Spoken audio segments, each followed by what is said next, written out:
War Eagle, War Eagle, War Eagle, War Report family. I am your host, C Dub. It's week 4, and Auburn begins a very tough SEC slate, starting with Missouri this weekend. We'll definitely preview that game, as well as make some predictions about other SEC games this weekend. All that and more on the latest edition of the Midweek Report.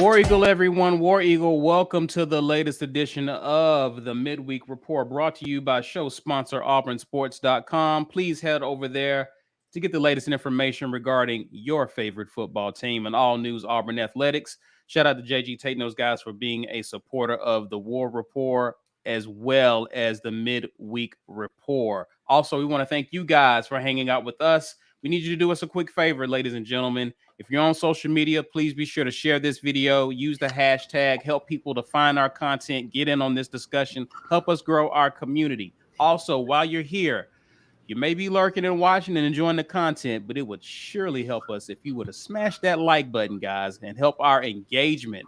Also, if you're new to our channel, welcome. Hit the subscribe button as well. We gladly appreciate it. Also, there are other ways that you can support the War Rapport by becoming a patron. We dropped a very tough film review, but if you want to get some exclusive content, I can tell you all about how you can get access to that. Yep, that means that you need to come on board to the membership train. Listen, game day sometimes can be a frustrating experience, but we are here for you. Halftime, we're there to vent and celebrate, and post-game, we're there to vent and celebrate. Maybe you can't make it to Toomer's Corner, but you can make it to share in the victory with the War Report. Calling it a victory in advance. We're going to get this one this weekend. We are way early. I'm early on my prediction. Doesn't matter. Anyway, but also Mondays, we're going to get in there and we're going to be doing film reviews. So we're going to take a look at what happened. And sometimes maybe it calms you down a little bit. You got a couple of days after the game and you see some stuff and then you go back and watch it on film. You're like, it wasn't as bad as I thought. Or maybe even sometimes it wasn't as good as I thought. But we'll see on the film. But you have to be a member to be a part of the game day experience. You have to be a patron to be a part of the film review. So make sure you get in and get that. Maybe one of your friends wants to gift you a membership. You can do that. So if gifting a membership to somebody is something you want to do, that's another way you can support the War Report. Purchase a membership. Let somebody have a month for free on you. You have to be on a desktop to be able to do that. It's a random assignment by YouTube. So you buy the membership. YouTube decides who they want to give those to, and then you get an opportunity to do that. We're going to give away stuff. We always give away stuff. We'll do an AU t-shirt today. Hashtag get your weight up in the comments. Sponsored by War Eagle Oil. Head to wareagleoil.com to get all of your motor related products. That's motor oil and the likes, any of that stuff. Wareagleoil.com is the place for you to be able to go and get that stuff. And yeah, it's going to be a good show today, man. We're going to have fun. I'm not, we do ticket giveaways typically. We've already handled everything up into the LSU game. We'll come back and do some more tickets for the next home game, but that will be coming up again. And you have to be a member to get the tickets for that as well. Let's go ahead and get into super chat by Cleveland Brown. Appreciate you hanging out with us. He says, Ashford will be QB1, but do we see all three play? I believe Finley has been ruled out. I'm guessing he means Calzada and Garner as the other two. What do you think, guys? Forget about Calzada. I was about to say Calzada is not likely to play there. I mean, if you haven't been a part of the rumor wire, he's considering a medical redshirt for the season, so he may not play at all this year. If he opts to have the surgery, and then so that would make Holden Garner the number 2. So, you know, I guess it just depends on how the game is going or what the game plan is as to whether or not Holden Garner's playing. And then, of course, TJ's been ruled out for Saturday. So your 1 and 2 QBs will be Robbie Ashford and Holden Garner for most likely this weekend. Ike, you had a recent watch the film. I'll ask you some questions specific to that as we get into the preview against Missouri. But after watching the film again a few times, God bless you, by the way, for doing that. Yeah.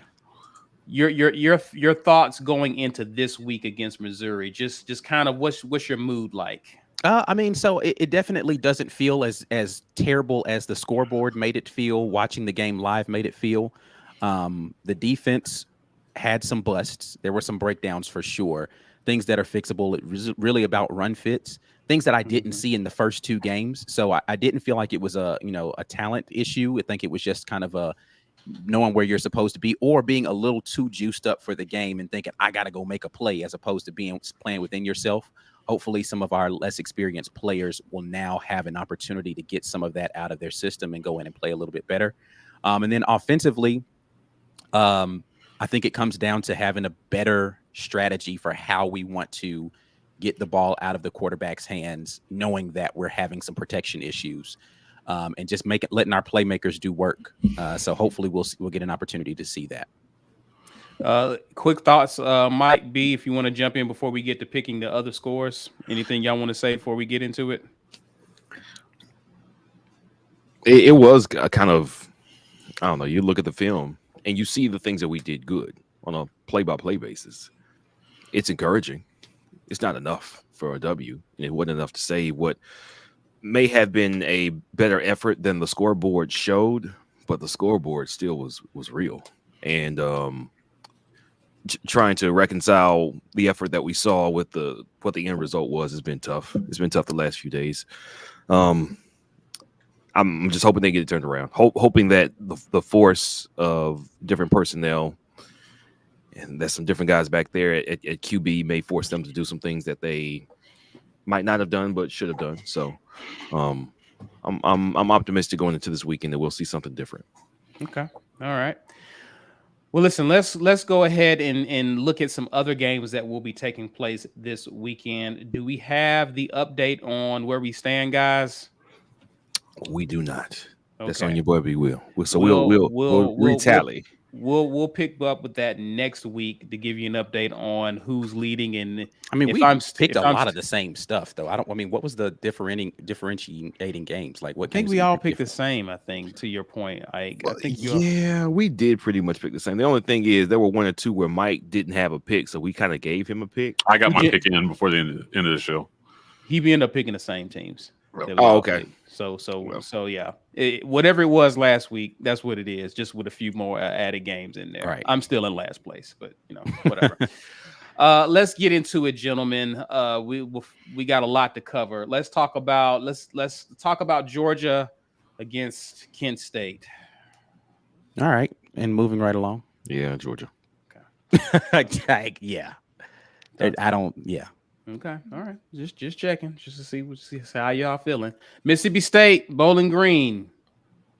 Yep. Do they cover? I don't have any clue about Bowling Green. Yeah, me neither. State hasn't looked great this season, but I'd have to know more about Bowling Green to know whether or not they cover. But yeah, Mississippi State wins this game, though. I agree. I agree. All right, let's get to an interesting one. Let's talk about number 20 at number 11, Florida. Tennessee, 100%. Tennessee. Yeah. What y'all think about and that's interesting. Did we type that line in wrong? Is it 10.5 or? It's 10.5. It's 10.5. Yeah. Okay. All right. I'm going Tennessee here as well. So we got we got 4 Tennessees. Yeah. Yep. 0 Floridas. Let's move on, gentlemen. Tulsa at number 16, Ole Miss. Ole Miss. Yeah. Ole Miss. This is gonna be pretty straightforward, gentlemen. Northern Illinois at number 8, Kentucky. Yeah. This is bloodbath week, man. I just don't see there's not really very many interesting games outside of ours. This is the other one. This is the other interesting one. Should have saved this one for last. Number 10, Arkansas at number 23, Texas A&M. It's interesting that Texas A&M is favored in this game. Well, ESPN Football Power Index likes Texas A&M as well. Yeah, it's almost like their season didn't end after that one loss. Oh, no, Auburn is the only one that the entire season's over after one loss. That's it. The only team in America where that happens is Auburn, actually. Yeah, it's in a rule book somewhere. I think I read it. I smell a little bit of a fraud in Arkansas from last week. I think I'm going to go A&M on this one. This is just a gut. This is a gut thing. Jimbo pulled something out of his butt. He's usually good for one of those the season. He did a reverse. He's not saving it for Bama again this year. No, absolutely not. I'm gonna go Texas A&M on this one. I think they surprise with some stuff. Do you think they get the home field bump? The 12th man jumps out and helps them? I don't know. I haven't checked on any videos from Yale practice to see whether or not they're in a good shape. To see what kind of garbage they're motivating themselves with. Oh, that's terrible. If they got their Yale practice down, then I think Texas A&M's 12th man comes through on this one. Yeah. Yeah, I don't know, man. Like, listen, Max Johnson didn't look great. He didn't. So I don't know, man. I mean, my confidence level in Texas A&M is not high, but I feel like this might end up being like a ugly, slug it out, low scoring game. I like Texas A&M. I'll give them the home field advantage. Not a bad pick. All right. Me? I'm going Arkansas.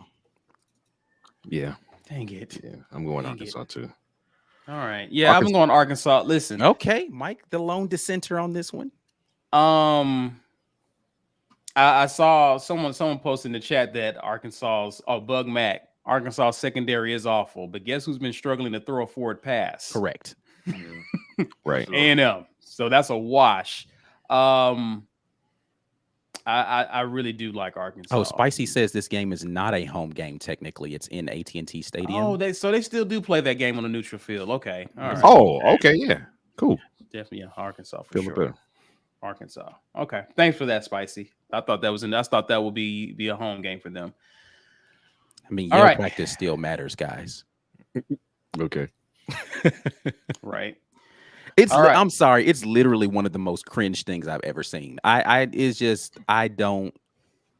ain't gonna spend too much time on it. Yeah, their response to it was almost as bad as Auburn deleting the score tweet. They were trying to like scrub Twitter of the video. They kept copyright claiming it every time somebody would repost it, and Twitter just stepped up to the challenge and just posted it more times than they could copyright claim it. Yikes! Pretty ridiculous. I think it's a cool tradition. Like 30,000 people show up. Right, yeah, it's cool. I think it's something to be proud of. Just own it. Yeah, just own it. I mean, it's cringy, but it's cool that you can get 30,000 people to show up for it. Yeah, I mean, it's essentially, freaking, I don't know, but every video I've seen of it is just awful. It's a pep rally, but I don't know how you get pepped up for that. I'm trying to think of like if I were a college student, would I go and attend that? And I'm thinking no. I think I would go to one of them and be like, yeah, you would go to the first one and be like, because like you have to think about like when I was in college, the social media wasn't the same thing. So it's like people are talking about it. So like you go and you show up and then they start doing this stuff. And I'm like, do you think it's one of the things where you just got to be there? No. No way. The Yale master does this little like dipsy do thing with his leg every time he says something. He'll be like, and they like to mow the lawn on Tuesdays. Yeah, it's weird. It's weird. It's just weird. I don't know. But again, own your weirdness. Own your weirdness. Yeah, if that's what you guys do, go for it. Be all the way weird. Yep. Yeah. Lean into it, right? Yeah. Vanderbilt on the road against this is now remember they got a vote. I made a bet with my friend Courtney Ann on Twitter. I told her, I said, if Vandy beats Alabama this year, she has to pick the worst date she ever went on and redate that dude once. So she is safe to never go on. Yeah, I'm about to say I'm sure she agreed to that. So I'm gonna go with Alabama here. Obviously, that would be crazy to pick Vandy in this one. Yeah, but hey, oh man, Vandy might score in this one. Yeah, I think Vandy has a chance to score. I think I have a chance to score a touchdown. Yeah, I don't think they get shut out. But win, I can't see it. Okay, maybe.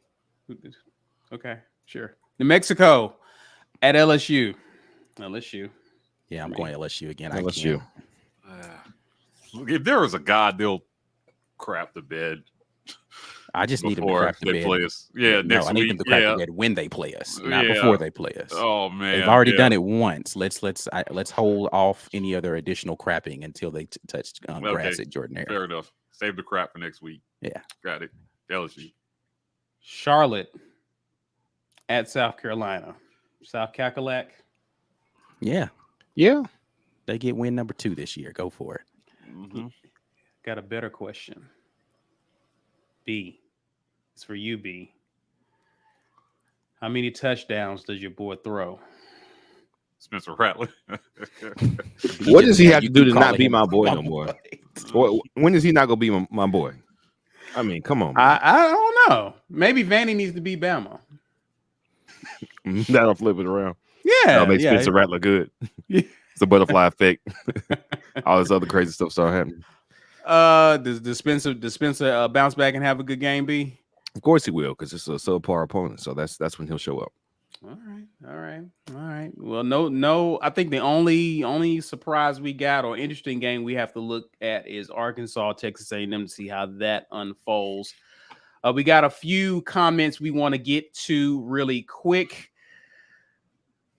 Spicy Penguin asked, "What happened to betting with B Will? B Will, care to explain?" Yeah, Spicy. So if you're on Twitter, and I know I've seen you on Twitter at least once, but I'm not sure how much you're on there. The morning of the game day morning, I am publishing it on the warrapport.com. That's our website. We are live. We are publishing some featured things. We got some little tidbits from the podcast and from the live broadcast that we're talking about to get everybody who just likes to read stuff.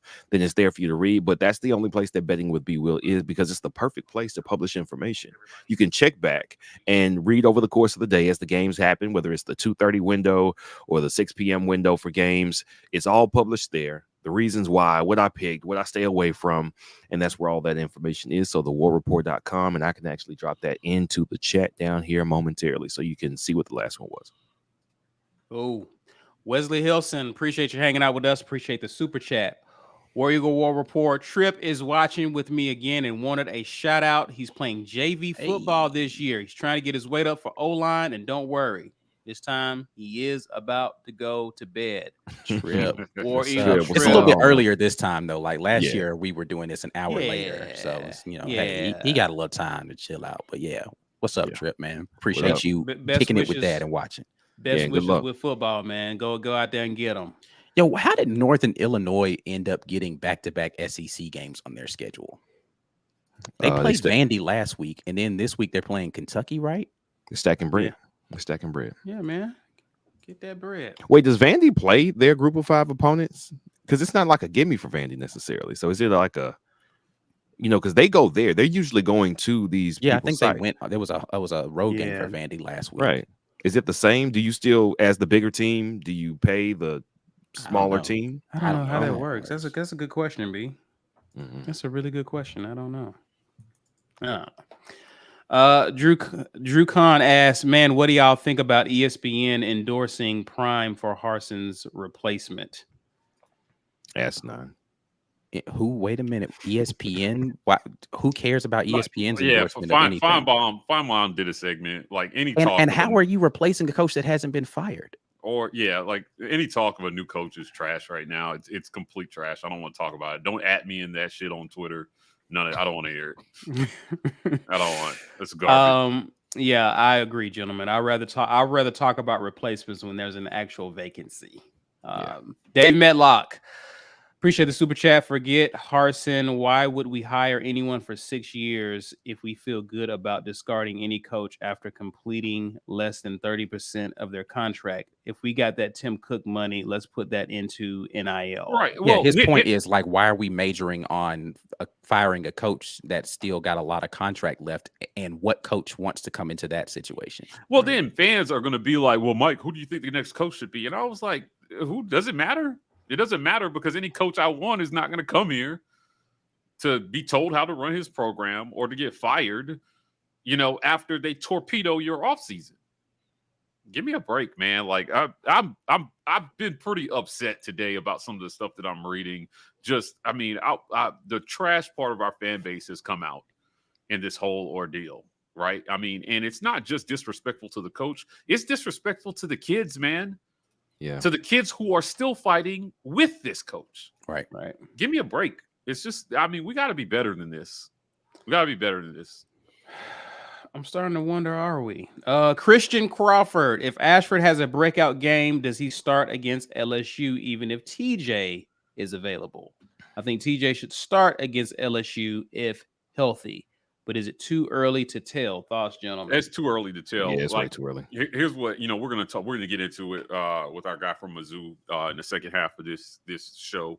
But essentially, Robbie Ashford has a shot to put a stranglehold on the starting job based on what we've seen the first 3 weeks and based on how teams are going to attack Auburn moving forward. So I expect to see a different type of scheme on Saturday that will spread opponents out and open up the run game a little bit for Tank, but give teams something else to prepare for. What he's got to do is he's got to work on not turning the ball over. Turning the ball over is how he gives the job back to TJ. You turn the ball over, they're going to go back with the other guy. You can't turn the ball over, who no matter who the quarterback is. Right. But this is Robbie's show on Saturday. Indeed. All right, guys. Well, listen, let's get into the second part of the show. Guys, we appreciate you hanging out with us. We want to know your thoughts on if there's any surprises this weekend in the SEC. Who you like against Archie and A&M? Are there any upsets? Do you think Tennessee pulls it out? Let us know in the comments, especially if you're watching on replay. Guys, be sure to share this video using the hashtag #GetYourWeightUp. Also, smash the like button, guys. Get the likes up. We gladly appreciate it. And subscribe if you are new to the channel. Let's pause to acknowledge our sponsors. This edition of the War Rapport is made possible by our generous sponsors. AuburnSports.com. For news and notes on all things Auburn Sports, head over to AuburnSports.com. Athletic Architects. For young athletes looking to secure their financial future, let Athletic Architects help you to build your financial house. Head over to BuildTheHouse.com. And our giveaway sponsor, War Eagle Oil. War Eagle Oil is your #1 place for all of your motor oil and related products. For more information, visit WarEagleOil.com.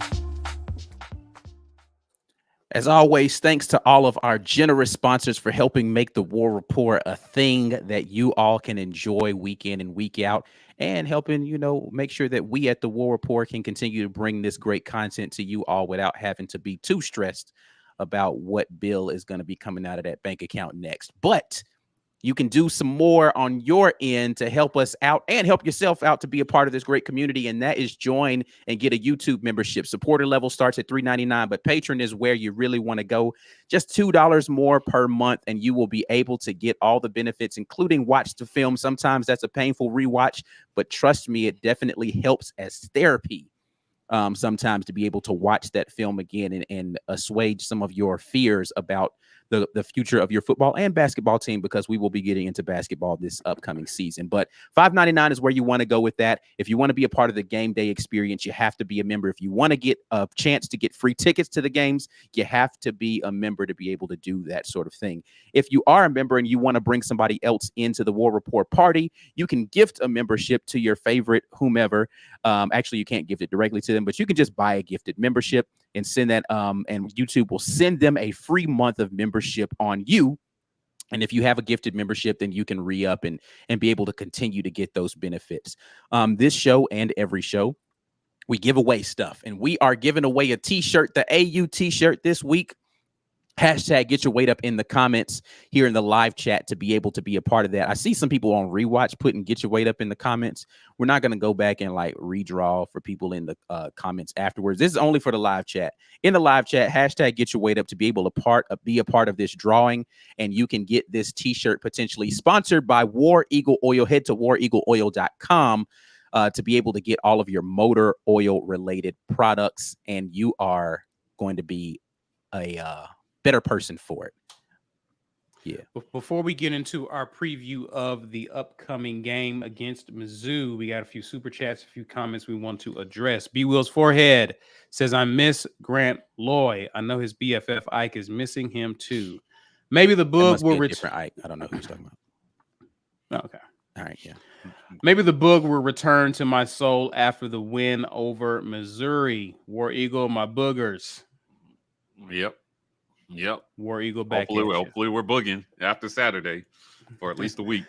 Dorian Hurd says, guys, you know what I feel like might happen? Harsin will get us going and put us back on the map and leave us high and dry looking stupid, telling boosters, now go hire your favorite coach. Yeah, that would make my heart happy.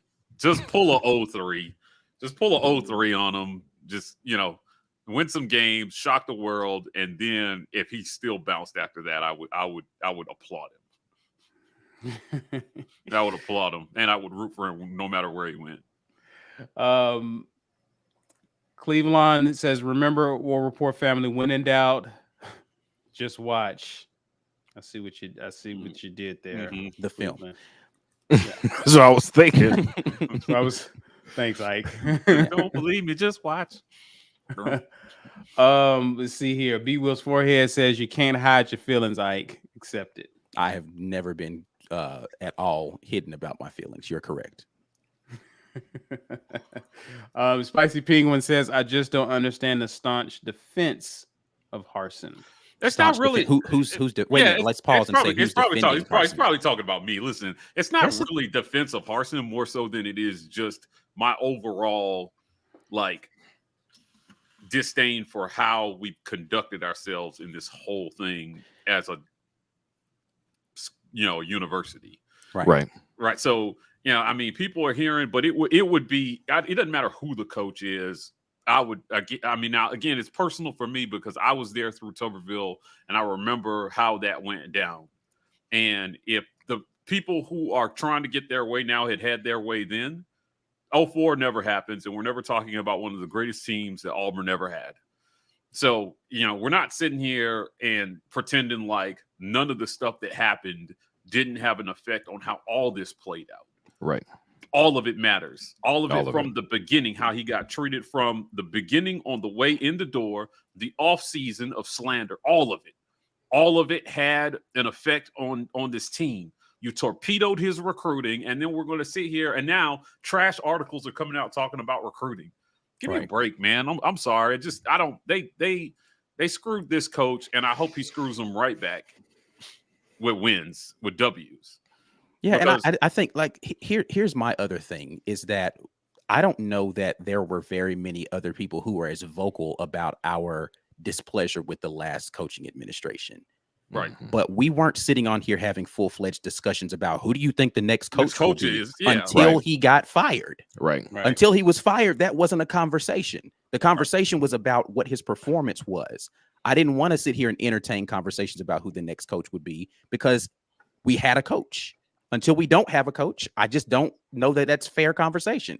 Right. But and I think people forget this is real life and these are real people's jobs. It's not just Coach Harsin's job that could potentially be gone here. There are other people who would be losing their jobs. And I feel it's crazy. I just wonder what it would feel like as a person coming off of my previous employer for me to just pull up at work one day and people are having discussion about, man, who you think they're going to replace Isaac with? Right. As the new project manager over here in such and such department. I'm like, what? I'm sitting right here. Are we really having this conversation and I still work here? Right. You're going to replace it with these matches and this gasoline. Come on, burn that's down. There's a level of disrespect that goes into that. And I get it feels different because it's a coach. Right. But can he lose the job before the conversation is fair is my only point. Right. We're talking people. I guess my biggest issue is people projecting what they think is going to happen game 3 of the season. And that was kind of my point about how Texas A&M lost to Appalachian State or whatever. Right. There was another huge loss in college football. Notre Dame. I mean, those teams aren't packing in their season on week 3. To hear our fans projecting essentially doom and then disguising it as, I'm just being realistic or I'm just keeping it real. Some people are doing that. Others are not. But you know, and a big portion of them were people who never wanted Harsin in the first place. Right. So they never got behind it, because I'm telling you, I didn't want Gus back.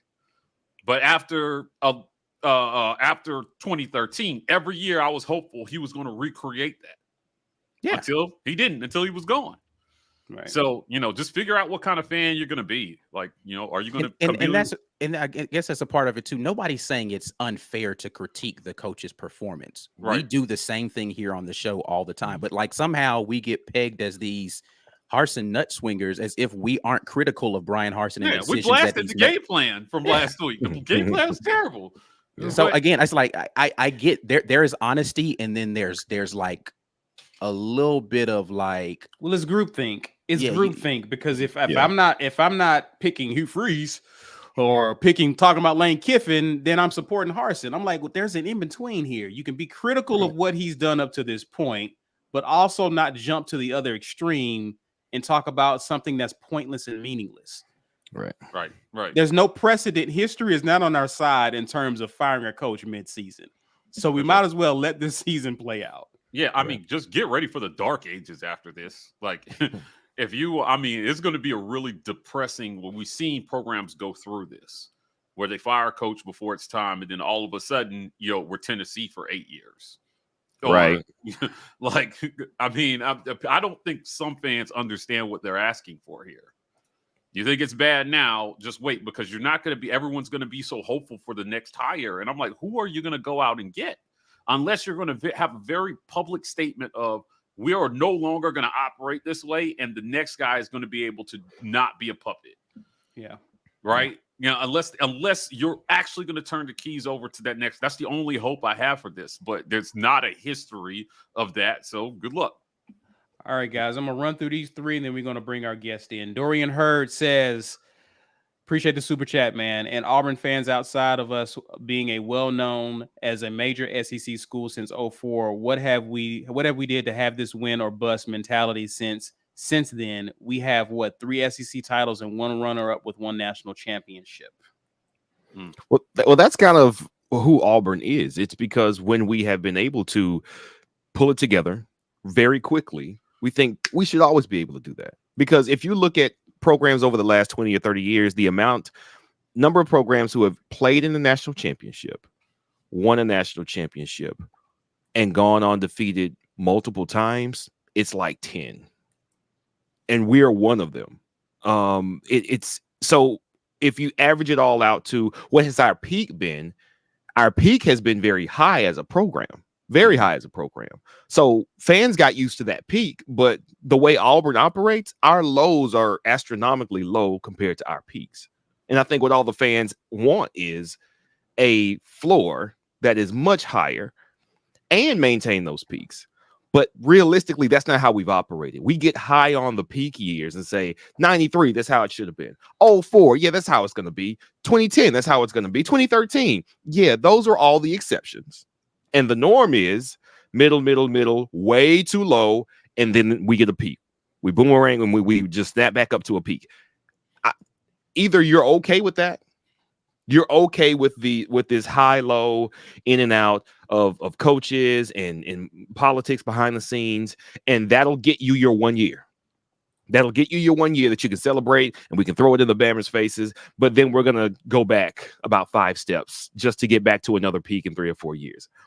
I think people have this idea that the peak is the normal. The peak is not the normal for Auburn football. It is not.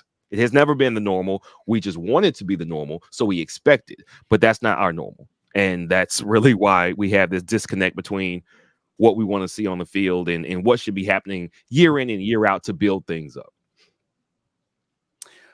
All right, guys, we got a challenge from Jazzy. Don't have time to play the music. We got to keep it moving. Jazzy, challenge. C-Dub, does Ashford throw for his first touchdown this week? I would have said no because he's already done it. It's gonna be but he came. He super chatted the next one saying, does Ashford throw for a touchdown this week? I'm gonna say yes. Ike, does Ashford rush for 1 touchdown?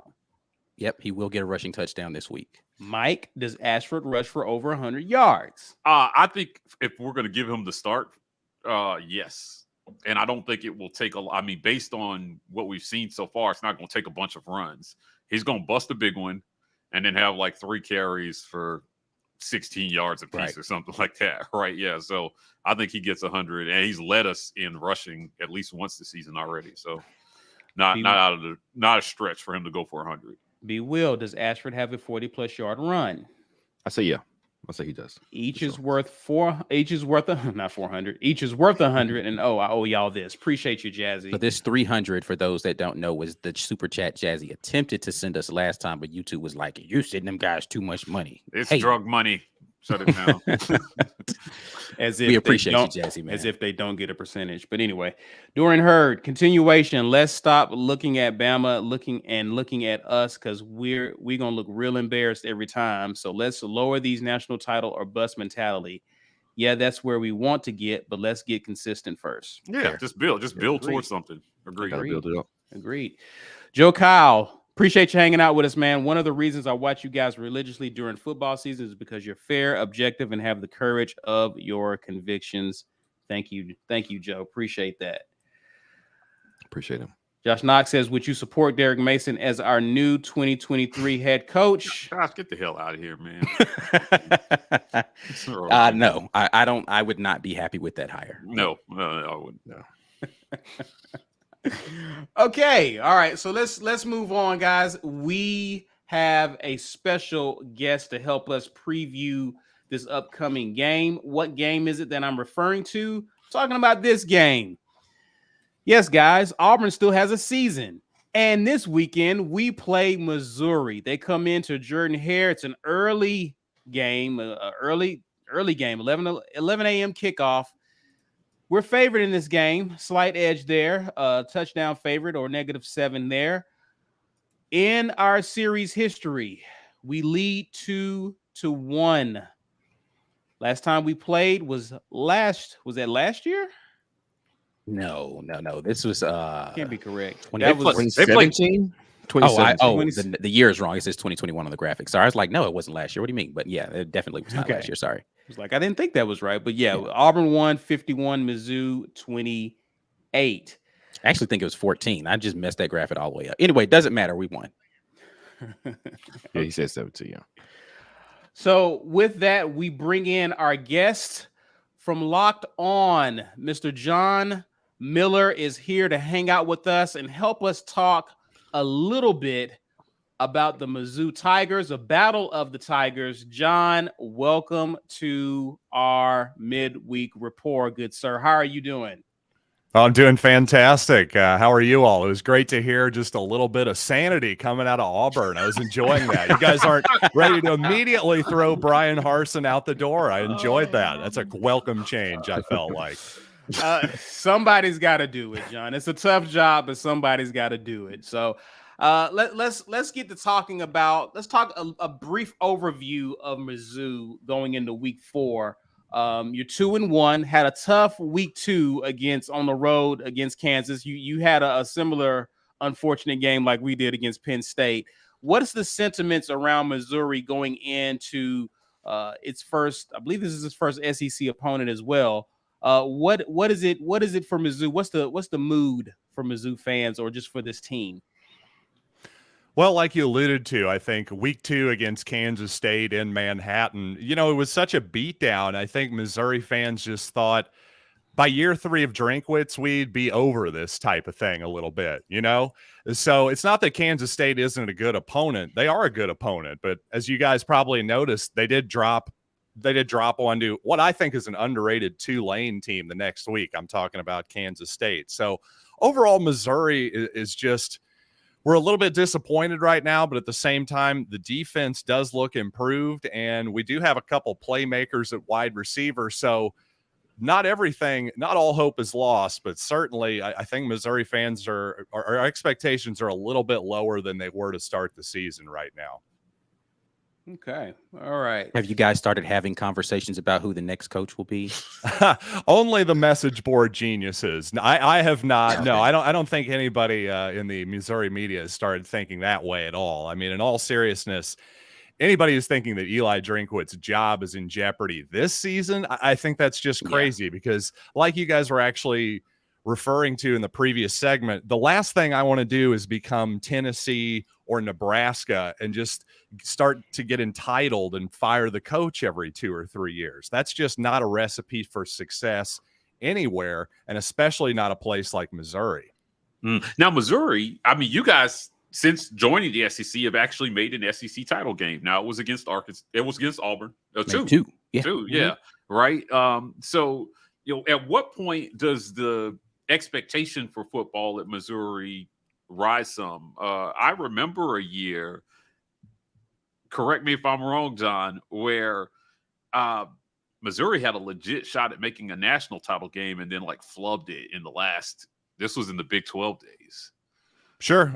You remember the season I'm talking about? Yeah, 2000, the great 2007 season 15 years ago. Right. Missouri had a good chance to, absolutely. Same thing when we played you all in 2013. If we'd have won the SEC title that year, we'd have played Florida State that year you all did in the title game. So, but yeah, 2007, Missouri had a chance to beat Oklahoma. Just didn't play their best game, couldn't get the job done. To say that they flubbed it, I think, is maybe a little bit unfair, but certainly didn't play their best game at all. Oklahoma just kind of had their number that year, and those were the only 2 games they lost all year were to the Sooners. Well, when I say flubbed it, I mean the season I'm talking about, there were a couple of schools. I think West Virginia was one of them. That all it was win your last game. And that was 07. Yeah, absolutely. Yeah, win your last game and you're in. And I was like, Missouri's about to make a national title game. And then they lost. And then West Virginia lost. And that's how we ended up with 2-loss LSU. Right. And then in the title game that year. Yeah, that was Saban's first championship, right? Or was that no, that was Les Miles. Les Miles. Okay, that's right. Les Miles. You're right. You're right. Saban was before that. I was getting my years mixed up there. So let's go ahead and bring up the graphics so we can kind of look at the matchups. And I believe we're going to show Auburn on offense first, gentlemen. Is that correct? Or how do y'all want to? You're muted. You're muted, B. Oh, yeah. So Auburn on offense first, right? That's fine with me. All right, let's do it. I think we got Finley listed as the QB this time. Yeah, I forgot to change that QB graphic, but yeah, it should be Robbie Ashford there at the quarterback spot. Okay, so let's kind of talk about this. And, Ike, on the watch the film, before we get to some questions about Missouri's defense with John, Ike, what do you think we need to see? Because one of the things you pointed out in the watch the film, for those who haven't had a chance to see it, is you pointed out that when we got in the red zone, we got really conservative. Now, obviously, as Mike alluded to in the past, this game against Penn State serves as an example for us to really change some things or blow some things up. Do you think that starts with our red zone offense? And do you expect us to be a little bit more aggressive when we get in the red zone this weekend? So I think that Robbie Ashford at quarterback changes what you can do in the red zone. They were handing the ball off a lot in the red zone. I just don't think that that's a great strategy with TJ Finley at quarterback, because he's not the threat to beat someone to the end zone, right? Like, TJ needs that 10, 11-yard cushion to be a running threat. You don't have that in the red zone, right? The closing speed of people is too much. So you're either going to have to throw routes that are in the end zone or close to the end zone, or you're going to have to be a little bit more creative. And I just didn't see any creativity. It was just really turn around, hand the ball off a couple of times, and then try to drop back. So hopefully we'll see something that resembles ingenuity in the red zone, because we have enough red zone type of targets to be able to do that. John, you alluded to the fact that Missouri's defense has improved, and we've lamented in the past that last year's Missouri's defense left a lot to be desired, as I'm pretty sure you can elaborate on. But in what ways have Missouri's defense improved this year? Well, I think a lot of it is just talent. I think in the middle of that defensive line, you see Jaden Jernigan there. He's a transfer from Oklahoma State. They've got a bunch of transfers on that defensive line. Also, Tyron Hopper, you see there's one of the linebackers. He was at Florida last year. So a bunch of transfers from good programs like Oregon, Baylor, etc. So mostly I just think up the middle, the talent is better. But Missouri especially was bad against the run last year. I think they're just playing a scheme that's just a tiny bit different this year that lends itself to just better run defense. You see Martez Manuel there, number 3. He's in what they're calling the star position this year. That's just basically another strong safety is what it is. But what Missouri did last year is they had probably their best cornerback, Chris Abrams-Drain, was a slot corner. So instead of playing a slot corner, they're playing a guy like Manuel, who is a much better run defender, but again, a strong safety who can hopefully cover a running back and a tight end as well. And also, I would say probably you're going to see a lot of single high safety defense too. So even Joseph Charleston is probably going to be relatively close to the line of scrimmage at times too. Even so, if I were you all, just based on what I saw against Penn State last week, I think I'd get the ball up under center and run Tank Bigsby and the Jarquez. I'm sorry, I'm forgetting his last name off the top of my head. Jarquez Hunter. Those guys are really talented. Give them the football, even so. But still, I just think Missouri, they were historically bad to start the year defensively this season. They got a new defensive coordinator. I just think the changes have made them more effective overall, but mostly it's talent. We have a comment here that I thought was a good one from Dave Metlock, and I'll pose this for you, John Miller. Based on scheme and based on some of the strategy, does Mizzou have a propensity for AA gap linebacker blitzes? Because Penn State killed us with that last weekend. Do you think Penn State watched a lot of the tape on Auburn, and do you expect for them to try to employ some of the same strategy that we saw last week against Penn State? Yeah, I don't know that I've seen Missouri specifically do a lot of double A gap blitzing so far this season, but certainly I think at the very least, yeah, I saw exactly what your commenter did for the most part was just an inability to pick up blitz pressure in particular against Penn State last week. So if I'm the Tigers, I think you got to bring at least one extra guy there early. I'm not talking zero blitz or anything, but I'd like to see 5 rushers make that offensive line at least play one-on-one and see what happens. See if you can find some gaps in that defense. Gotcha. You mentioned running Tank and Jarquez. How have you felt? Because I looked at a few games in terms of how y'all fared against the run. Have there been some improvement against the run, or do you think Missouri is still vulnerable against the run so far?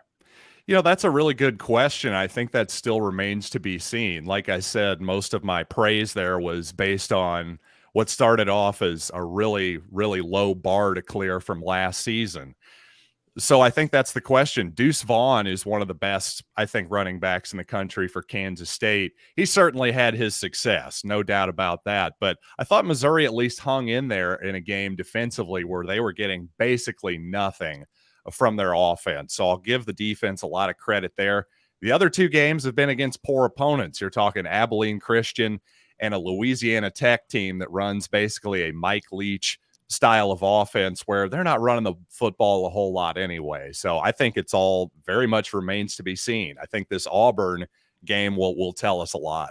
Chad Bailey has 14 tackles on the season. He's got some pretty good grades in coverage. Tell us a little bit about him at linebacker. Yeah, I think he covered it. Basically, he's just a really solid player and a guy who mid-season suddenly came from the second string and was inserted into the lineup over a kid who came in through the transfer portal last season. And really, that was one of the big reasons that Missouri's run defense started to improve toward the second half of the season, I really thought. So, yeah, Bailey is a very, very solid player and was definitely a revelation last year. Yeah, I actually liked what I saw. I watched a little bit of the Kansas State game and a little bit of the Abilene Christian game. I like what I saw out of 2 players in particular on defense, and that's Hopper and Robinson. Like, those are the 2 guys I think that flashed a little bit for me. Can you talk a little bit about, just from a defensive line standpoint, about what Robinson has been for you guys' defense so far this year? Well, I especially like to hear that from Darius Robinson because he's always been a guy he's not like a one gap style interior player. He's not going to be, he's not going to 2 gap guy where he's going to be just taking up space, right. That kind of thing. He's not going to be taking on double teams. He's much more of a a statuesque sort of 290. The guy looks amazing in his uniform. Let's put it that way. Like, he's got all the physical tools. He's had some trouble staying healthy at times, just getting banged up with nagging injuries. Seems like he might be putting it all together this season a little bit. So, you know, I think, again, I just think we'll learn so much from this Auburn game one way or the other. Gentlemen, before we flip this, I'll pose a question to the fellas. We talked about the flow of this offense, and especially a quarterback, where a quarterback will make a play, but then would have to switch in and out. Obviously, we think that will stop, given that Finley isn't healthy and won't be playing. But do we expect to see these coaches actually reward some of these guys who make plays by seeing them get more targets? For example, Landon King, Contrarian, asked a question. Think Landon King will have more reps this week. He really didn't after his excellent catch. Do we expect to see them use guys like him in the red zone? Or who are some faces that may not have gotten a lot of opportunities that may get a chance like Robbie will this weekend? Well, here's where I think Auburn has flubbed it pretty much. This 12 personnel thing is trash. It's not working. It's not working. I think that they're too in love with the tight ends, and you know, the tight ends aren't having great games. Yeah, you know, you're keeping them in to block. They're getting holds. They're missing blocks. It's get the dogs on the field, man. There's no reason for Malcolm Johnson and Coy Moore to not be on the field at the same time. Get them out there. I expect to see more 4 receiver sets. You know, if you're Shedrick Jackson, you know, his teammates think he's still one of the best receivers on the team. You can't fumble the ball in primetime, man. Now we're in SEC play. It's 1-0 now. You know, and you're in your 6th year, young man. Step up. Let's go. Step up or sit down, because guys like Landon King are on the bench for a lot of the game. So yeah, I think the biggest issue. Oh, my bad, but Mike, go ahead. I'm just saying. I was just going to say they've been prioritizing experience over talent to this point, and now we should be done with that. Get the talent on the field and see who can do the job. Yeah, I think the big issue that has happened with some of the younger guys has just been running the right routes and situations, and or missing blocking assignments, and that's why you're seeing guys like Shedrick and Malcolm Johnson get more playtime, is because they just know where to be. But I think from what I've seen, you know, of course, Javarius Johnson's had a great season. Him in the slot has been a revelation this year for Auburn. But what I've seen from Camden Brown, he's looked good. He looked like he was in the places where he was supposed to be when he came into the game. He's a willing blocker, so I expect to see him out there more. Same thing with Coy Moore. He has been where he's supposed to be on plays. He's a very willing blocker, so I expect to see him play a little bit more. The question mark in those new people, or the people that everyone wants to see from me, is Landon King. He hasn't been the greatest blocker. He's been where he's supposed to be as far as running routes, and he's definitely a big target. But he has had drop issues in practice. Now, in games, he's done really well. I think he's only had 1 drop his entire career, but he hasn't had a ton of targets. So he may just be a gamer, right? And that's one of the things that, like, practice warriors are hard to judge. A guy can look great in practice, but until you get him in the game, you don't know whether or not they can perform under the lights. And some guys can just turn it on under the lights, man. And you got to find out. I think, to Mike's point, now is the time. You got to figure it out. Now we need to figure out who your guys are under the lights, not just the guys that practice well. Yeah, listen, man, I always feel like I'm going to shoot 68 and go Tiger Woods on people on the driving range. And then I step up to the first tee, and 2 people are watching me, and it's shank, shank, shank. Some people aren't built for prime time. That's me on the golf course. It always feels great. It feels great on the driving range, but there's some guys who just have it, man, when the lights are on them. Find out who those guys are. I mean, this is, again, 1-0. This is SEC. This is your open to SEC play. And you get it at home. You cannot lay a second straight egg at home. Yeah. Agreed. Let's go ahead and flip it, and let's talk Auburn defense versus Missouri's offense. Talk to me about your quarterback here. He seems to be a bit of a dual threat, Brady Cook. How have you assessed his play so far this year? You know, it's been up and down. I think he definitely had his struggles against Kansas State, like the entire team did. I think I'd put a lot of that on his protection, but at the same time, there were definitely a couple shots that were open deep down the middle of the field that he just missed on. Just wasn't his ball game, but I think that was true for the entire team. Otherwise, I think he's been pretty solid. Like you say, he can definitely run the football. I would also point out that Mike was saying he'd like to see Auburn get rid of that 12 personnel. Well, I say the exact same thing about Missouri. I think they need to stop being so obsessed with these tight ends, giving them snaps when they almost literally never throw them the ball. It's incredible. Aren't Drinkwitz and Harsin from like the same coaching tree? They are, yeah. Harsin, Drinkwitz just yesterday was just crediting Harsin for keeping him in college football, essentially. So yeah, they're a big time. Yeah, Harsin brought Drinkwitz up during his conference presser too. Absolutely, talked about them. So like they're definitely cut from the same cloth. Is this going to be a mid-off, John? A lot of very similar when I look at the Missouri games. Hold on, Ike. This is going to be Spider-Man mid-off. Oh, mid-off. That's mid versus mid. Yeah, right. Mediocre versus mediocre. Regular versus regular. Yeah. I mean, listen, it's but I do see a lot of the same concepts when I watch an Elijah Drinkwitz offense as I do when I see Brian Harsin operate. The only difference, I think, is I was actually shocked to see them put Burden in at Wildcat in this last game. I was like, I mean, he's not an amazing athlete, but at Wildcat seemed a little interesting to me for they're fine. That's the one thing I will say about Drinkwitz. He is determined. I am going to get my guys the ball any way possible. So he was force feeding him against an Abilene Christian, something he didn't do in the Kansas State game. He was force feeding him the ball any way they could think to do. And so maybe that's going to be him turning the corner offensively and just saying, hey, we've got a 5-star kid out here. Let's feed him.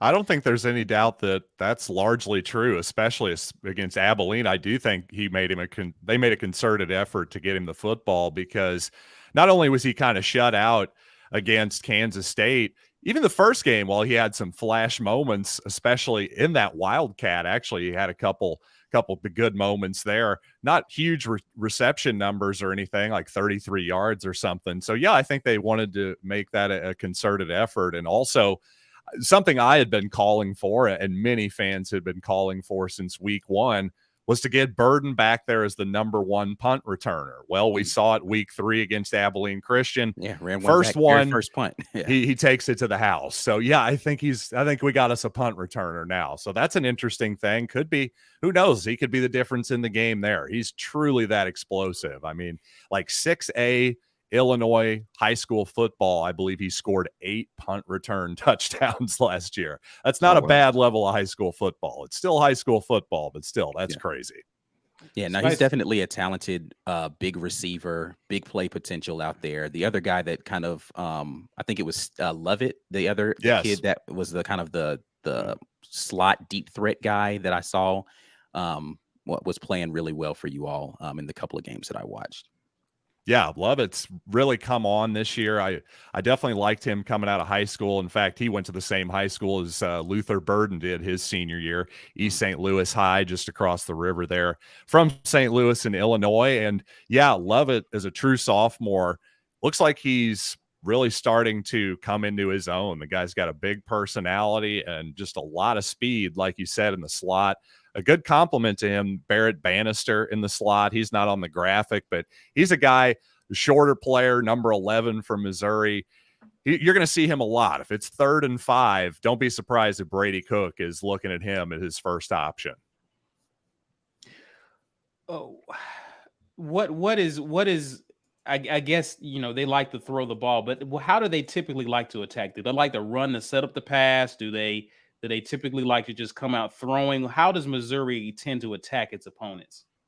Well, typically the last, really ever since Drinkwitz has been there, they honestly like to set up. Yeah, they like to run the football a lot. A lot of it is outside zone stretch play like stuff where they like to get the defense going one way. They'll have often a jet sweep player before the snap coming the opposite way in order to just, confuse that second level of the defense. But I think a lot of Missouri fans have been getting a little bit tired of the sideways running this season in particular because it hasn't been very effective. So far, Missouri has actually had the most tackles for loss offensively among the Power 5 teams. Yes, defensively, you want that, not offensively. So just a ton of running plays that, listen, you can get 1 or 2 and live with it. You can't lose 5 on 1st and 10. That just kills your offense. Yeah, it's been happening over and over again.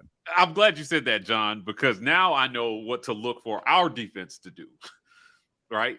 If we don't get tackles for loss, something's broken. Defensively, right? This team leads the nation in tackles for loss on offense. Power 5 teams, not the entire nation. Okay, yeah. Well, yeah. All right. Either way, that's bad. Yeah. You don't want to. We don't count little brother in this discussion because we're in the conference play. But I'm glad you said that. I did notice that they're running play action about 23% of the time with Cook in the game. And I know he's kind of a dual threat. He's got a couple sacks on the season, and the receivers have 6 drops total. Talk to us about the Missouri receivers and what's going on, on the outside. Yeah, I think most of those drops, I could be wrong. Correct me if you have this, but I think most of them were against K-State in a bit of a rain game. So, maybe Missouri's just better at home, and under Drinkwitz, they've been significantly better at home on the road. So perhaps we'll see the Dropsies return to Jordan-Hare Stadium. I certainly hope not, but I'm hoping that one game was a bit of an aberration, because I don't look at any of these guys in their top receiving core and think, I'm worried about them catching the ball, at least not so far. You said against K-State, you think most of the drops were? It seemed like it. Correct me if I'm wrong. Yeah, it looked like you had only 2 drops versus K-State. So okay, it's pretty even. Okay. Yeah, I know. I know. I saw one. Burden had 1 drop against Abilene Christian. I didn't watch a ton of that. 3. First. I was going to say, actually, I imagine Burden leads the team in drops so far. Yeah, 3 versus La Tech. Okay. 2 versus Kansas State, and 1 last week versus Abilene Christian. Okay. Guys, real quick, DJ James had a game last week. He did. And we saw a lot of him early in last week's competition. Obviously, we expect to see more of him, and I think it kind of. I know, B. Will, you've been big on Keontae Scott, but it looks like DJ James has taken that next step in terms of cornerback play. Ike's pointing to himself. Yeah, I said I'm big on Keontae Scott too. Yeah, okay. DJ James, listen, I think I tweeted this the other day. I was like, if DJ James has another game like he did this past Saturday, I'm officially changing my Twitter to a Keontae Scott and DJ James fan account, because those boys have been balling this season, man. I like what they're producing on the field every time they step out there. For sure. Yeah. Josh Knox asks, John, does Mizzou like to take the top off of defenses? Do they like to get chunk plays? I mean, obviously everyone does, but is that really a part of what their offense is built on?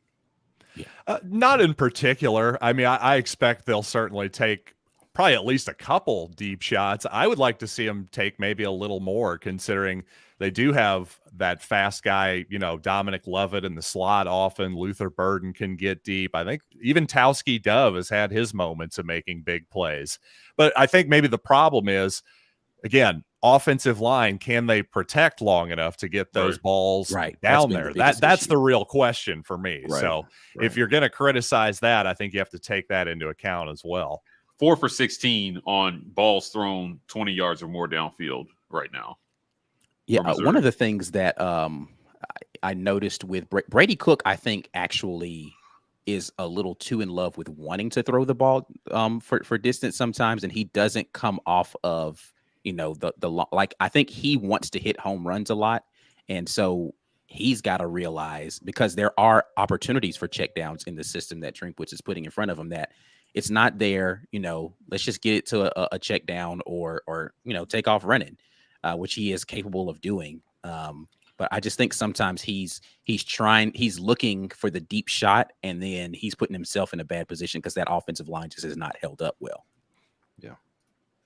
Yeah, that definitely could be, especially with Missouri's protection. And I definitely think that could have been the case against K-State for sure, considering the amount of pressure he was under, and maybe he put himself under it. Yeah, they were for sure, and we weren't handling it well. Not shy about sending extra people after them. Yeah, apparently they felt like he couldn't handle it, and at least that game he didn't. So be interesting. What do you think? Do you think Auburn will bring pressure in this game too? I certainly hope so. It has not been a part of our philosophy so far this season. They have been with the mindset. I mean, we've blitzed, but it just hasn't been frequent. We've been of the mindset that we can win with our front four, and I don't know that has played into being a reality thus far. And we have some guys that have been disruptive in their career at Auburn, but they just haven't. Outside of Eku Leota just feels like he is quarterback hunting every single time he steps onto the field. The rest of the guys have been better in run defense, and I know that sounds crazy after watching our Penn State game, but they've been better in run defense. Echo is the guy who I feel like is just like you can't solo him, or he's going to disrupt your entire game plan. Interestingly enough, Cook, all 3 of his interceptions this season have come when not blitzed. So, and then 3 of his 4 touchdowns he's thrown so far this season have come when he is blitzed. So that might be something to watch. Missouri gets down in the red zone. It seems like he's doing a good job identifying the open guy and getting the ball to somebody in the end zone. Throwing touchdowns while blitzed. That's interesting. I didn't know that. Good stuff. John, how's your feeling about Missouri's offense this weekend going up against Auburn's defense? What are some things that you're going to be looking for this weekend? Well, beyond the obvious of scoring points and getting first downs, that's honestly, I think Missouri's passing game just has to be more efficient. I think that's the main thing. As much as why I gave out a scary statistic about the running game, I think simply put, Missouri just needs to hit and move the chains with Eli Drinkwitz's preferred offense of sort of efficient timing-based passing, at least in theory, right? Because over the last few years, Missouri has been one of the top 10 or 15 teams in the entire country in terms of completion percentage. But in terms of air yards, they're like in the bottom 10 or 15 or so in the nation. So basically, if you're not going to be completing a high percentage of those and at least getting successful plays on those at least half the time, at least getting, say, on 1st and 10, you got to get it to 2nd and 3, that kind of thing. That's what Missouri has to do, because too often against real opponents, going back to last year, going back to the Arkansas game to end the season, going back to K-State once again, Missouri's offense in terms of passing has looked totally inept. So we've got to figure out something there. And again, I think if Missouri just actually spreads it out a little bit more, put some more speed on the field, ironically, they'll actually be able to run the ball a little bit more too. I just think all of these tight ends that they never throw the ball to, Auburn's offense, it just doesn't get it. Right. It's amazing. It's like Harsin and Eli Drinkwitz are the same person, apparently. But I don't know. Enough with the tight ends. I love tight ends if you're going to throw them to them. I'm a Travis Kelce fan and all that. But my God, if you're not going to throw it to them, hasn't the defense kind of figured that out at a certain point? The linebackers can just go, oh, I don't have to guard this guy. I can just stuff the run and maybe help out here in the middle of the passing lane, but I don't have to pay attention to this tight end. Yes, but if they're going to be kept in to be blockers the whole game, then yes, it makes it super easy to defend everything that you're putting in. I mean, anyway, yeah, I agree. I just think it gums up the works for your quarterback too, because to me, especially if your quarterback, if at times he's not seeing the field great, just spread it out for him a little bit. Sure, keep a running back in, still have the running element. And by the way, like you guys say, Brady Cook can keep it and run too. I just think that suits Missouri much more. You know what, John? You're invited to the cookout, man. Well, I appreciate it. I will absolutely come. What should I bring? Should I bring some beer? What do you guys drink? You can't bring the potato salad. That's a rite of passage. But that's fair enough. We'll figure out something for you to bring. Fair enough. That's why I offered beer, you notice. It's a safe bet, yeah. Well, listen, John, how are you on time? Are you good? I'm doing good. Okay, right. We're going to do a quick segment in a minute, but we're going to get ready to draw for someone real quick. So hang around with us, and we're about to transition to this particular drawing segment. Guys, just in case if you don't know already, Ike has already talked about it. Hopefully you have your hashtag in, but we are giving away a t-shirt, ladies and gentlemen, courtesy of War Eagle. Put hashtag get your weight up in the comments so you can enter to win. Ike, take it away, good sir. Yeah, hashtag get your weight up in case the person's not here, but we are drawing for that AU t-shirt. The lucky winner is going to be for this week. There were 120 entries. Tyrone Long is the winner this week. Tyrone, you have to be here, of course, in order to be able to take advantage and actually get your shirt. So let us know that you're available, and we will make sure that you get your shirt. Otherwise, you guys can keep hashtagging in the comments. Make sure your spelling is correct if you want to be able to win, because we only get the correctly spelled entries from that hashtag in the comment section. Gentlemen, be looking out for that. Let's go ahead and grab these supers real quick before we get into the segment. Don L., my apologies to you. I saw your super chat, but wanted to definitely get that conversation out. He says, is giving a coach 3 to 4 recruiting cycles is now an outdated philosophy? Is it not done anymore? Oh, man. It shouldn't be this way. But you need an administration that has a realistic expectation of where your program is at when you hire a coach. What made how everybody treated last season so disappointing was lots of programs take a step back in year one of a complete philosophy change. So comparing, what Harsin did with the athletes that were recruited prior to his arrival in year one is not always fair. I think Sam Pittman won 3 games in year one with Arkansas. Look what they're doing now. I just think you just never know how good it's going to be. And now recruiting has changed with the portal and the transfer rules. So again, be careful what you ask for. You get rid of this coach, man, and there's enough people who don't like it. You've got a lot of kids sitting in this program with a 1-year freebie to go to any Power 5 program and not have to sit. And as the rules stand now, if they transfer before February something, they can transfer in intra-conference. So what you might see is a mass exodus of kids, in December or January out to other programs inside your conference or right down the road. Who knows, man? But yeah, I think 3 or 4 recruiting cycles 3 at least. I think in year 3 or 4 is where you start to figure out how good those classes were and how good that staff is at development. Yeah. Danielle comes back again. It says, what is the percentage that the true freshman QB plays in his allowed 4 games, referring to the red shirt Holden Garner? I think I would give it about 30%. If there's an injury, we're going to see him. Sure. So if Robbie Ashford gets hurt, we're going to see him. If all goes as planned, then you may not see him, or maybe, like I said, in the unlikely event that this is a blowout.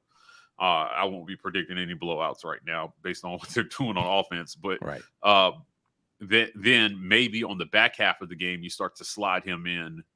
Because ultimately what they have to manage here is you got to manage whether you're going to burn a red shirt for this kid this year or not. He gets 4 games. He gets 4 games that he can suit up for and, participate in before his red shirt is burned. And with, Finley hurt and Calzada maybe not likely to play the rest of the season or take a medical red shirt, then Holden Garner becomes super important to you this year. So we'll see, but I'll put it at 30%. Any different thoughts, Ike? I mean, the only reason I say that it's likely is because we have seen a commitment by the coach to want to play two quarterbacks. I don't think we go into this game with a two quarterback system. But I think that it's a distinct possibility that Holden Garner gets a shot at some point in this season.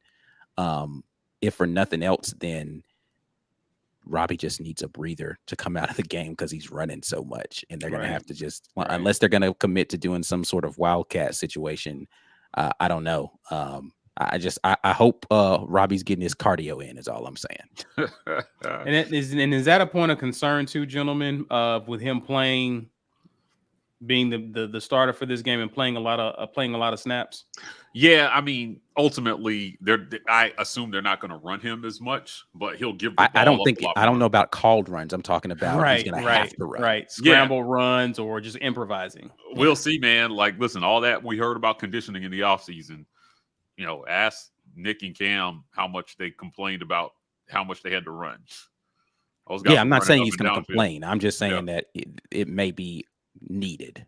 Yeah, for sure. It's going to be interesting to see. There's a lot that we're going to learn on Saturday, I think. Yeah. But I'm happy for him that he is getting his shot now to prove that he can be an SEC quarterback. Like so many kids come into the program and they never get their shot.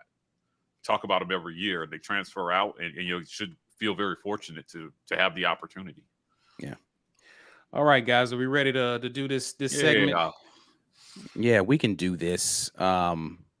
You want to cue it up, Mike, or you want me? No, you got it. You got it this week. Yeah. So listen, you guys know how we do this. John, you are uninitiated, but for everyone who is uninitiated, we do a segment called Facts or Nah, right? So we're going to get into this. This is sponsored by our guys over at the Rogue Shop. So make sure you go over to rogueshop.com and use the code Rapport, and you will get, how much is it right now? It's 15 for Rapport, 25, for 25% off for War Rapport as your code off of your Rogue Shop purchase. So make sure you go to rogueshop.com for all of your herbal supplement needs, and then you can go ahead and use code Rapport or code War Rapport. I don't know why you would opt to choose the one that gets you less off, but if for whatever reason you just want to give them more money, by all means go ahead and do that. Anyway, we are about to get into a segment that we call Facts or Nah. So how this works, John, is that in the system of Facts or Nah, we're going to ask a question, and you just give a response that says, facts, this is what I think is going to happen, or nah, that's not going to happen. And then you can explain your reasoning why. Okay? Are you prepared for this, John? Because last week we threw T. Frank for a loop. I don't know if he was ready to jump into the Facts or Nah arena with us. You know what? I think I got it. I was just writing down that promo code real quick. I think I need to reload. So absolutely. My guy. All right. So here we go. Facts or Nah, sponsored by our guys at rogueshop.com. Do you want me to kick it off, Mike? You want to start it off? Can we get the overlay with the thing at the bottom? Yeah, absolutely. Boom. Yeah, go ahead. All right. Okay, so let's get it kicked off like this. Guys, facts or nah, Auburn has at least 5 tackles for loss in this upcoming game against Missouri. Just attacking John's question. Yes, I'm going straight for the jugular right here. Oh man. I'm not gonna make you go first, John. I'll go with Caesar first. I'll go facts here. Just because there's a precedent set for this. Thanks, John, for the little tip on that. I'm gonna go facts for this one. No, nothing else to say. Facts. All right, John, now I'll give you a time to rebuttal. Wow, if I would have been prepared for this, I wouldn't have given out that brilliant stat. So I'm going to go facts. Facts. This is unfair. Okay, all right, fair. I'm going to go facts on this one, baby. It's time to pound the motherfucking fist. You have no turnovers on the season. Here's what he's going to say. We are 3 games into this season, and you have 0 turnovers. Tackles for loss, fumbles for loss, everything for a loss on defense. I'm going facts here. It's time to get turned up and figure this thing out defensively, man. Eku and Derek Hall need to eat. Facts. All right. Well, just stay right there, Mike, and hit us with something. Wait, did you go? You didn't go. Oh, I didn't go. My bad. You're right. I forgot. Yeah, I'm going to go facts on this one as well. I think that, even if it's just in the run game, and I say just in the run game as if that's not important, I do think that this defensive line has heard all week about how poorly they played last week, and they're going to come out ready to atone for that. And I think that we're going to see a group that is playing more sound in their gap integrity, which will allow for some flow in what is a pretty heavy outside run zone scheme, right? So you have the opportunity to just kind of shoot a gap and get a tackle for loss. So I do believe that Auburn's defensive line is going to be in a position to do that this week. I'm going facts at least 5 tackles for loss. All right. Mike G. All right, guys. Facts or no? Auburn's offense totals at least 500 yards of total offense on Saturday versus Missouri's defense. What say you? What say you, John? I'm going to go with nah on this one. That seems like a big number to me. Listen, I happened to watch Auburn play last week. Right. You guys are down to your backup quarterback. Yeah. I don't know. That guy, Robbie Ashford, looks like a talented young man, but strikes me as a bit of a boom bust player. And hopefully there's going to be a little bit more bust than that. Sure, I think he's going to hit a 30-yard play every once in a while, but he's going to take some sacks too. So 500 yards, that seems like a big nah for me. All right. A big no, not a little one. That's right. A big one. I'm actually going to agree with John and say nah here. I think the number is going to be in the 400s. Missouri is only giving up just south of 400 yards per game right now. And, not that K-State has some wonderful offense or either of the other two opponents early were actually able to threaten them. But I do think that this is going to be a game where Robbie's getting his sea legs under him. I don't expect some explosion of offense in this game that's going to I will say this the same way I say it about Vanderbilt, the same way I say it about Spencer Rattler. Until I see it, I can't go with it. And I just have not seen a prolific offense out of Auburn this season. So I'm not going to go with 500 yards in this game yet. I'm going to go nah. Yeah, I'm going to go nah here as well. I think with a lot of changes on offense, with Robbie actually getting the start, as we talk, hopefully the offense is going in a different direction. Hopefully we see something new. And while I do expect for us to be heading in the right direction, I don't think that will result in an actual explosion on offense. I think we can get over 400 yards, but at least 500, I think is a bit pushing it, seeing as though we haven't come really close to that in meaningful games against meaningful competition. So to echo Ike's point, until I see it, I'm going to say nah.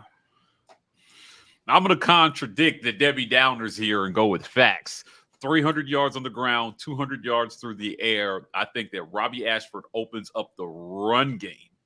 They get passing yards in big chunks. So those 30-yard passes that John is talking about, there's going to be like 5 of them on Saturday.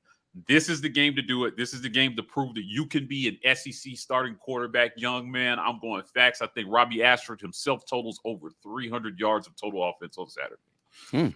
Okay. I like that. Listen, if we see that. I hope Robbie Ashford totals 300 yards of total offense on Saturday. If we see that, that means that we've taken care of the ball, right? Yeah, because turnovers was a big reason why our yardage looked the way that it did last week. And that run game is humming. For sure. Yeah, for sure. All right, where are we going here? Where are we going? All right. Facts or not, gentlemen? Well, I can't even do that because Mike already said it. All right. Facts or nah? Auburn gets a fumble, recovery, and an interception this weekend. Two turnovers of both varieties. Interesting. I'm not gonna pump any sunshine on this one. I'm gonna go with no. I don't know what's going on that defense. I had high hopes for them coming into the season. They have produced a big nothing. The closest that they came to a turnover felt like missed fumble recovery and a DJ James interception where he kind of got big boyed a little bit for the football. Like he got in there, but he didn't get it. So I'm gonna go no. I'm hoping for one turnover. Just one Just of give me the one. two that you named. give me anyone. Auburn has not really been big on interceptions historically. I hope they can turn that around on Saturday, get some pressure on the quarterback, force them into a bad throw, maybe get a pick, maybe even take it to the house to help this offense. Pick six would be great, but I don't think so.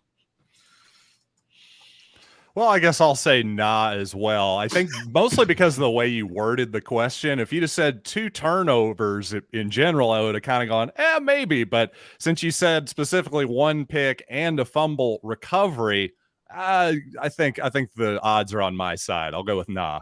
All right. Yeah, I'm going to go with nah on this one as well. Listen, I said it before. I think Auburn leads the country in forcing fumbles that they did not recover so far this season. So I expect Missouri to put the ball on the ground at some point in time. I just have not seen Auburn have any ability to go and actually scoop that up for a turnover.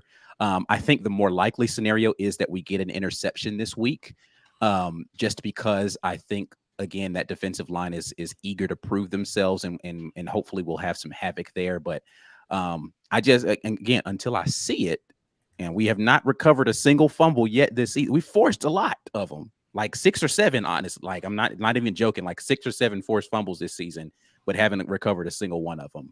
I can't see it happening yet. I'm going to go nah. That's sad. That's a sad and unfortunate. Yeah. Yeah, I'm going to go nah here as well. Just give me one. To Mike G's point, just give me something, y'all. Like, what in the world? Like, give me something, okay? Just get the ball, just once, and I'll be happy. So if you do it twice, that'll just be euphoric and amazing, and I'll begin to you'll begin to resemble a defense I remember. But we haven't been getting any turnovers, and I'm just looking forward to just getting one. That'll help. 2. One of each variety. No, I don't think that's going to happen, but one can only hope, right? Yeah. All right. Well, let's go to the chat here, and we're going to take some questions from those of you in the chat. Make sure that you are posing it facts or not, so we can pick through them really easily. And we'll try to get through as many of these as we can before we get out of here. So let's run through these. All right.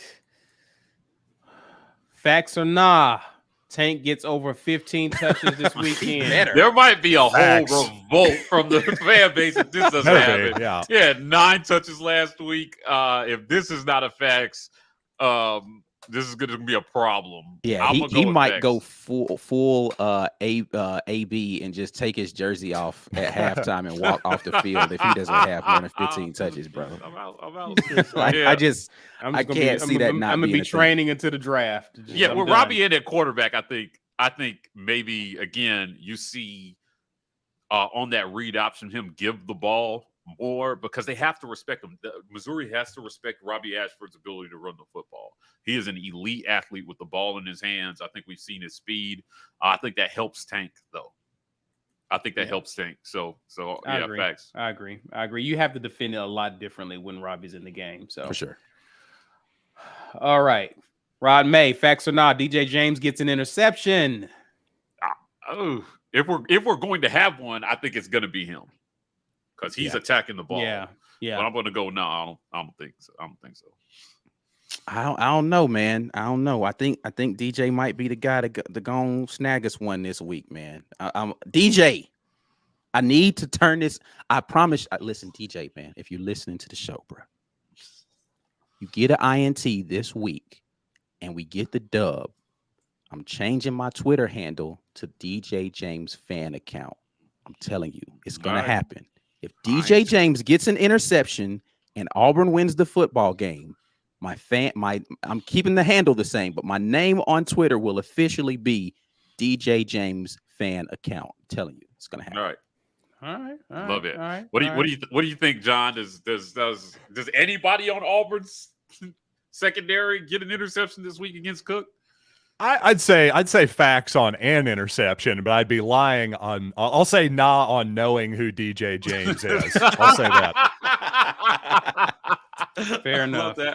Fair enough. Fair enough.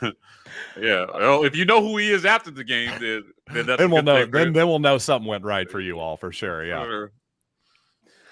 Daniel Owen says, facts or not, we not only get a turnover with our defense, but score from the defense as well. I'm going to go now on this one. Yeah, I I would can't- love to see a pick six, but I don't know. Listen, until I see it, I can't say it's going to happen, man.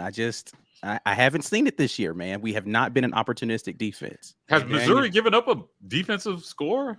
They had a fumble return for a touchdown last week against Abilene Christian. Okay, yeah.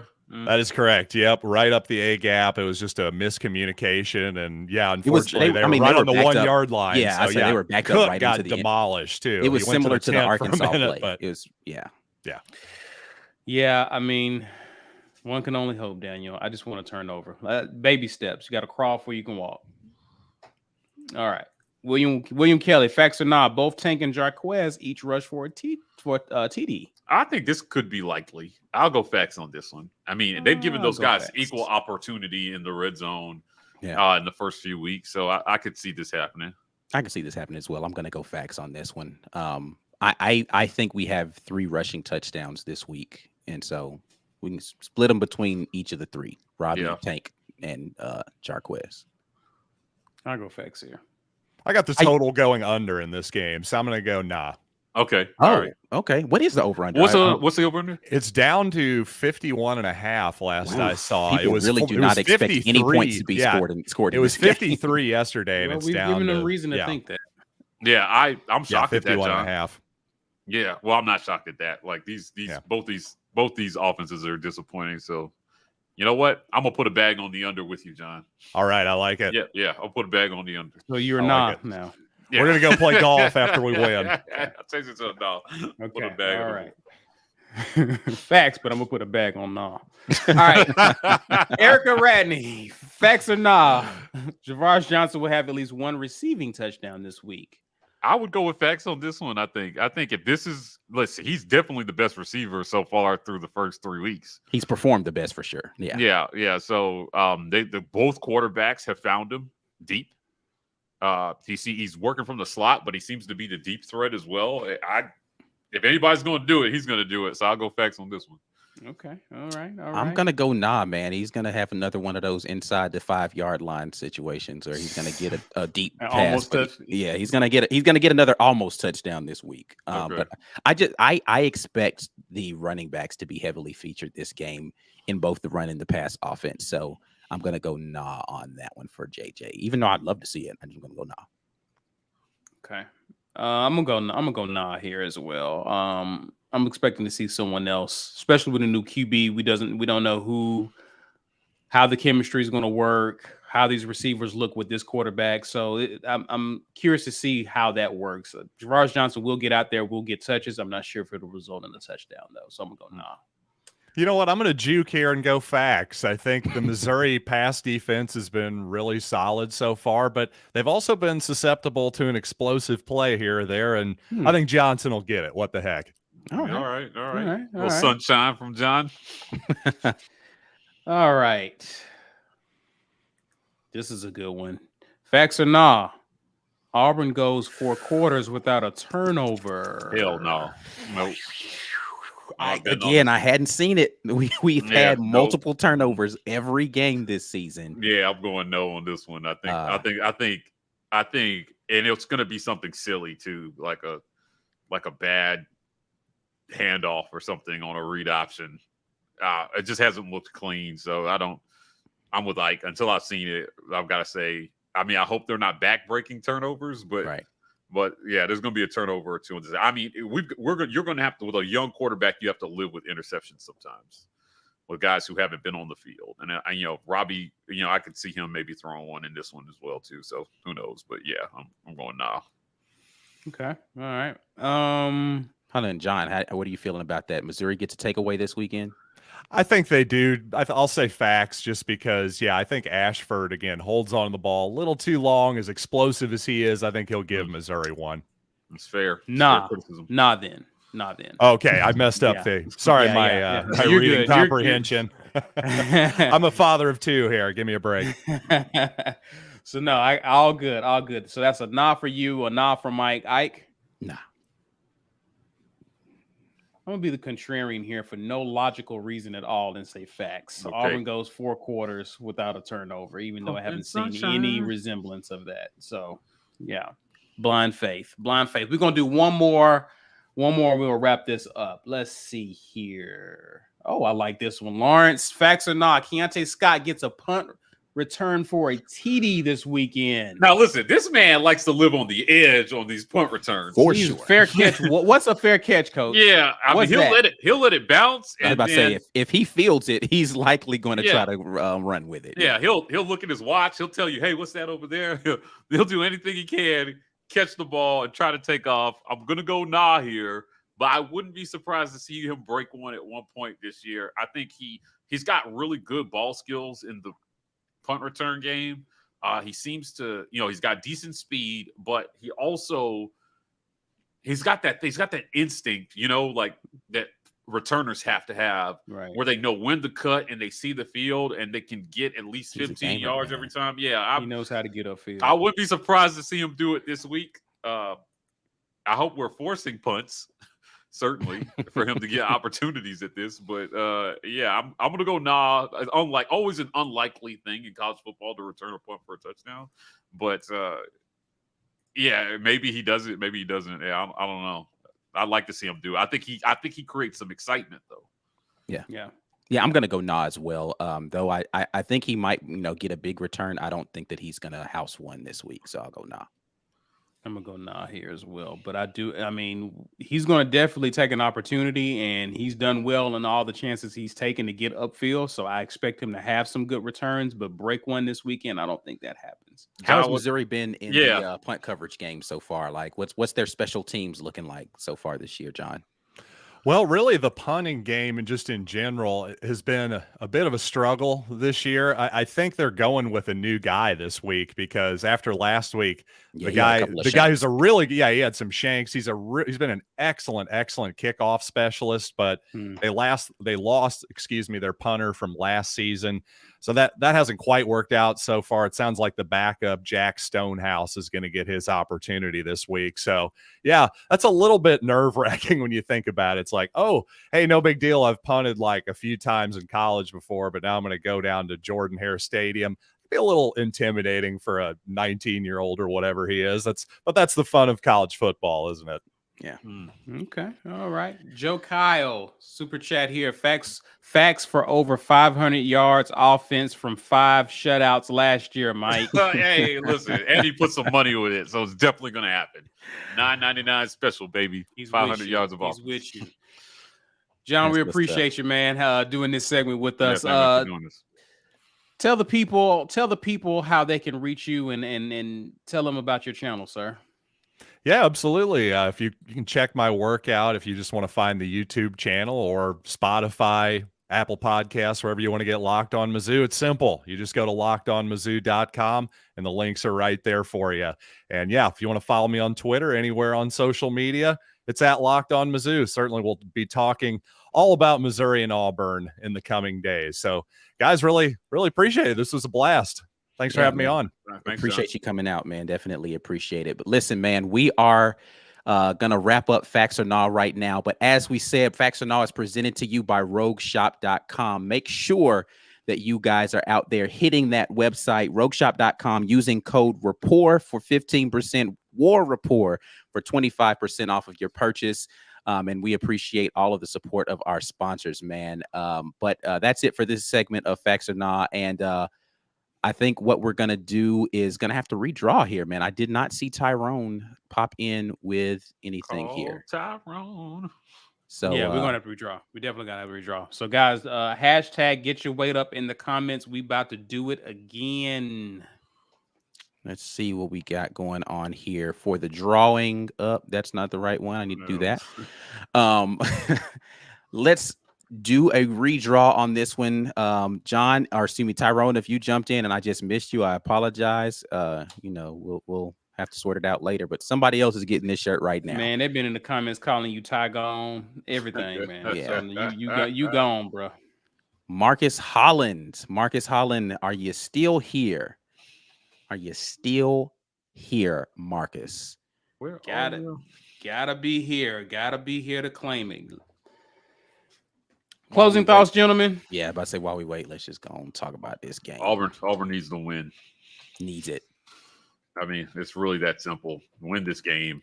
You're better than this team. We're better than John. Everything Auburn is better than Missouri. Okay. All right. So win this game. Robbie Ashford needs to have a decent day. Protect the football. Work to your strengths. I think he can do it. Looking forward to watching Saturday to just see if this coaching staff evolves. So, hey, Marcus, you are here. Here's what we need you to do, good sir. Congratulations, by the way.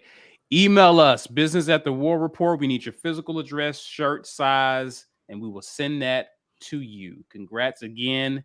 Thanks for watching, good sir. Continue on, Mike. No, that was it. That's all I had. They just win the game, man. Play well. Do your job. It's football. These kids, man, they've been playing football their whole lives. Yeah. So go out there and play the game like you know how. Right. Yeah, I mean, listen, I think it's going to be interesting. We have another quarterback who likes to run.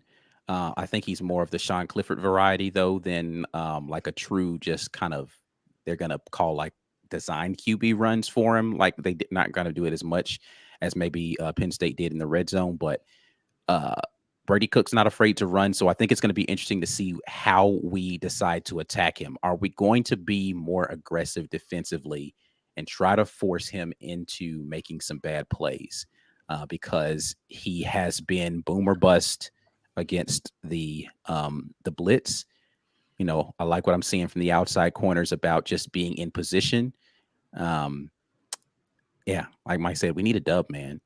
We just need to get out here, and we actually need a dominant win, right? Like we don't just need to win. We need to find out a way to make it not even interesting in the fourth quarter, so people can start to pump the brakes a little bit. I don't think an ugly win does it for you against Missouri. You got to win it, but I think you got to multiple score win this one here in order to change the trajectory of fan sentiment. So hopefully we're able to do that. All right, people. We appreciate you guys hanging out with us. Ike, tell the people what they need to be doing in the meantime. You guys need to become members of the War Rapport. We appreciate everybody who's been in our comment section as members in the Watch the Film. I always enjoy seeing people talk about how much they like to see that film review. Mike and I have to do a lot of painstaking hours of getting that prep for you guys. And it's also much more awkward when it's a blistering loss like it was against Penn State. But hopefully we can have a more joyous Watch the Film session this coming Monday after the Missouri game. If you want to be a part of the game day chat, the live chat at halftime and post game, you have to be a member. So come on board with the War Rapport. Just hit the join button down there below the video, and you can sign up for a membership. Or maybe one of your friends here in the War Rapport community wants to gift a membership. I hadn't been checking this week to see if we had any gifted memberships. I don't see any right now. But if you want to gift a membership, you can definitely do that. So make sure if you are a member and you want to get somebody else a membership for a month, that can be on you. Just go ahead and click that there from a desktop. We gave away a shirt today. We always give away stuff, but if you didn't get a chance to win, you can always hit our website. thewarreport.com has the merch store. You can get all of your War Rapport apparel and any other different merch that we have available there at the shop. You can also just hit thewarreport.com to get a lot of information that we're putting out there. We are writing articles and such. We're a full media company now, guys. We're not just a YouTube channel, because we've got the website and we've got the podcast, the Auburn Express, powered by the War Rapport, everywhere that you listen to podcasts. So we appreciate everybody who's been patronizing. And thanks again to John for jumping on with us today, man. That was fun having him here to talk about Missouri. Yeah, indeed. We appreciate you guys hanging out with us as well. Guys, good night of content. Make sure people are aware of it. How you do that? Share the video. Use the hashtag Facebook, Twitter. Allow people to get in on this discussion. Help us grow the community. Smash the like button. And if you're new to the channel, please hit subscribe. Also, we're on Instagram, Facebook, Twitter, at The War Rapport. If you're on TikTok, you can find us at TW Rapport. That's it for now, guys. We will definitely be back on this weekend.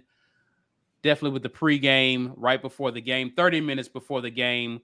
We'll be giving our final thoughts, picks, all that good stuff. Definitely check us out there. But until then, enjoy the rest of your week. And as always, War Eagle. War Eagle.